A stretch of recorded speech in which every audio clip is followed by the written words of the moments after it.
a la luz de la dialéctica de la conciencia. Es decir, el Cristo está expresándose en conceptos netamente metafóricos de una realidad intrínseca que él vive y que él tiene dominio en varias dimensiones, con la samaritana que no tiene ese nivel, sino que él está interpretando es netamente intelectual. Es decir, está analizando las palabras del Cristo a nivel personal y físicamente y no entendía que esa es la situación nefasta que sucede con los predicadores, con los maestros.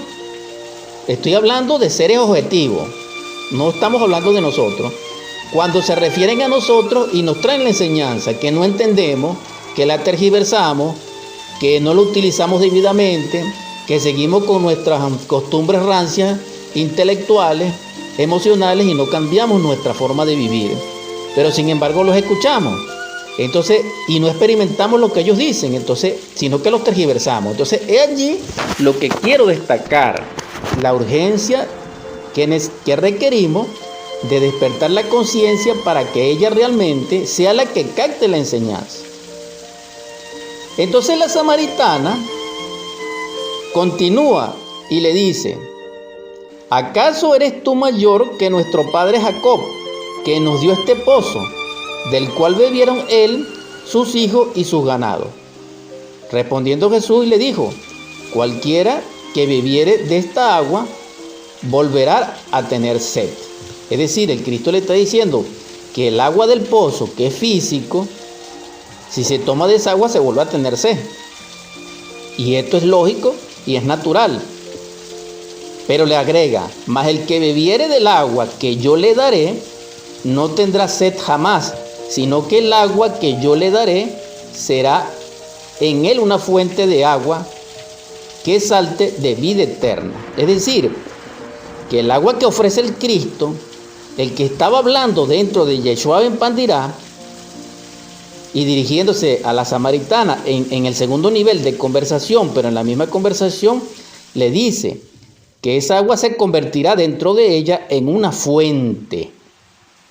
La mujer le dijo: Señor, dame esa agua para que no tenga yo sed, ni venga aquí a sacarla. Aquí, la esencia de la mujer, de alguna manera recibe el shock y responde en el sentido correcto y recíproco del nivel en que Jesús el Cristo le estaba hablando, porque ella en este caso reconoce la divinidad del Cristo y se expresa a ese nivel. Jesús le dijo: ve, llama a tu marido y ven acá. Aquí aparece algo que aparentemente no tiene nada que ver. Lógicamente, que es lo que quiero instruir. Es decir, que la lógica formal, la lógica deductiva y analítica del intelecto no entiende esto. Jesús le dijo: ve, llama a tu marido y ven acá. Respondiendo la mujer y dijo: no tengo marido. Jesús le dijo: bien has dicho, no tengo marido, porque 5 maridos has tenido y el que ahora tienes no es tu marido. Esto ha dicho con verdad. Entonces hay algo interesante, porque anteriormente se habló de la hora sexta, es decir, se habló de la hora 6, del número cabalístico o el número matemático número 6. Y vuelve en esta parábola Jesús el Cristo a tocar el punto, porque dice 6 maridos, es decir, 5 que has tenido que no son tu marido y este que tienes tampoco es decir, 6 maridos. Vuelve a aparecer el número 6. ¿Qué tiene que ver el 6 con el agua, con el pozo y con la fuente de agua viva? Le dijo la mujer: Señor, me parece que tú eres profeta. Continuando con nuestra edición 172 de Superando Nuestros Límites, estudiando este Evangelio de Juan en el capítulo 4, en el aspecto psicológico de la samaritana y de la relación que existe entre las impresiones, entre la mente sensual, entre la mente interior Y también ese aspecto psicológico de que no nos entendemos por esos funcionalismos mentales en el sentido de una lógica formal y de una lógica dialéctica de la conciencia. Por eso es que nosotros nos encontramos prácticamente en lo que se conoce como la Torre de Babel, porque no nos entendemos, porque tenemos la conciencia dormida. Quien tiene la conciencia despierta sí comprende, sí entiende, es compasivo, etc. Rápidamente voy a leer en el mismo capítulo 4 el verso 24. Dios es espíritu y los que le adoran en espíritu y en verdad es necesario que adoren. Le dijo la mujer, es decir, la samaritana: sé que ha de venir el Mesías, llamado el Cristo. Cuando Él venga, nos declarará todas las cosas. Jesús le dijo: yo soy el que habla contigo. Es decir, que el Cristo le dice con sus propias palabras a la samaritana, y esto lo vemos muy pocas veces en el Evangelio: yo soy el Cristo. Eso fue lo que le dijo Jesús. Entonces, vienen las siguientes reflexiones. Esta plática no la tuvo muy similar el Cristo con sus discípulos, así tan directamente. Sin embargo, cuando él habla con Nicodemo, que se encuentra en el capítulo 3, en el verso 7 del mismo Evangelio de Juan, cuando habla del nacer, que se dirige a Nicodemo, es el mismo tema.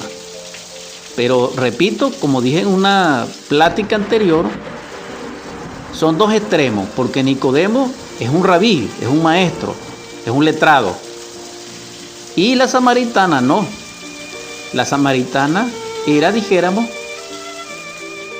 como en la India, parecida en estos tiempos, una paria. Es decir, no era nada socialmente. Y sin embargo, ambos tuvieron una plática con Jesús. Pero la samaritana habló con él a pleno mediodía. Pasada mediodía, porque era la hora sexta. Y ese lujo no se lo dio Nicodemo, porque Nicodemo habló con él en la noche. Entonces, ¿qué vemos aquí?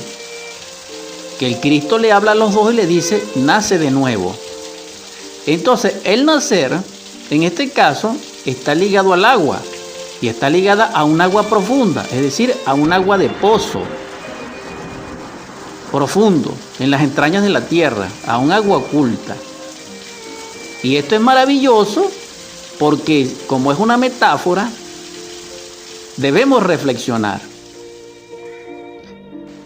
Porque también coinciden en esta metáfora los dos números 6, el de la hora sexta y el de los 6 maridos.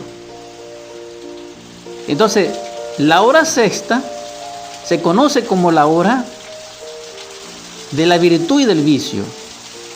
Es decir, se conoce como el arcano de la decisión del ser y no ser. Ese es el arcano número 6. Ese arcano número 6, que es la hora sexta, es la que indica plenamente, a nivel de ciencia pura y de la metáfora de Juan, que el verbo se encuentra en las aguas creadoras, en las aguas genesíacas. Por eso es que el agua suena. Debemos reflexionar sobre esto. Lo que quiero decir es que, según la sabiduría antigua, crística, solar, logoica, el agua es el habitáculo del fuego. Y el agua es el que conserva la vida. Pero cuando Jesús el Cristo lo ofrece, es decir, nuestro Cristo íntimo nos las ofrece, se convierte dentro de nosotros en una fuente eterna, donde fluye el agua y no tendremos más sed. Es decir, que cuando nosotros cristalicemos la fuente del agua dentro de nosotros, no tendremos más sed. Entonces el Cristo afirma aquí y le dice a la samaritana que Él es el agua viva, es decir, el Cristo interior es el agua dentro de nosotros. Pero esa agua debe ser transmutada en vino, porque el vino es símbolo del fuego. Y nos encontramos la cruz en el Calvario, donde dice INRI. Entonces, esto ya lo hemos estudiado, y INRI significa Ignis Natura Renovator Integram. El fuego renueva incesantemente a la naturaleza. Es decir, que el agua es el habitáculo del fuego. Pero psicológicamente, lo que podemos aprender, que es lo que más quiero destacar, es el estado de inconsciencia en que nos encontramos, fundamentalmente en una conversación, en una comunicación, en un diálogo. Porque como son seres de distintos niveles de ser, no se entienden.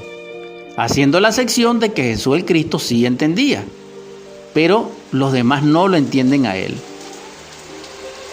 ¿Por qué? Porque no tienen la conciencia despierta e iluminada en ese sentido, en ese mundo de relaciones, con esa capacidad. Ahora bien, ¿cuál es esa capacidad? Esa capacidad es la comprensión. Esa capacidad es la compasión. Esa capacidad es la interpretación o la exégesis exacta que contiene la conciencia. Porque como la conciencia es una parte del ser, no es el ser, sino una parte de él, encarnada para dar vida a la humanidad, ella es intrínseca o tiene inherentemente a ella un atributo, y ese atributo es la comprensión, pero una comprensión intuitiva, que no deviene esa comprensión de un proceso analítico deductivo, de una mecánica mental o intelectual o pensante, no, sino que captura la verdad inmediatamente sin el proceso opcional de la razón. Entonces, esa capacidad se conoce como lógica dialéctica de la conciencia, es decir, una lógica superlativa, una lógica del ser dentro de nosotros, en el mundo nuestro manifiesto, porque realmente el ser no necesita de lógica, pero cuando está encarnado en un humano cuerpo, sí necesita expresarlo lógicamente para que los demás lo puedan entender. Y realmente el trabajo difícil, un escollo que hay que superar realmente en la prédica, es que cuando el ser expresa alguna enseñanza, llevarlo a la capacidad de las personas que están recibiendo la enseñanza. ¿Por qué? Porque como tenemos una conciencia dormida por el yo, entonces cada quien en su mente, de su yo, está escuchando en su nivel, bajo el acondicionamiento en que se encuentra, bajo sus criterios personales, bajo sus convenciones personales, bajo sus costumbres, bajo sus hábitos, bajo sus, deducciones, bajo sus creencias, bajo sus miedos, es decir, sin mente receptiva, sin mente vacía, sin mente idónea para recibir la sabiduría. Y eso es un error muy grave. Y eso llevaría inequívocamente al sesgo de la enseñanza, a la tergiversación de la enseñanza, a la adulteración de la enseñanza, a la mala interpretación, a la mala práctica o a la mala praxis, con consecuencias más nefastas todavía.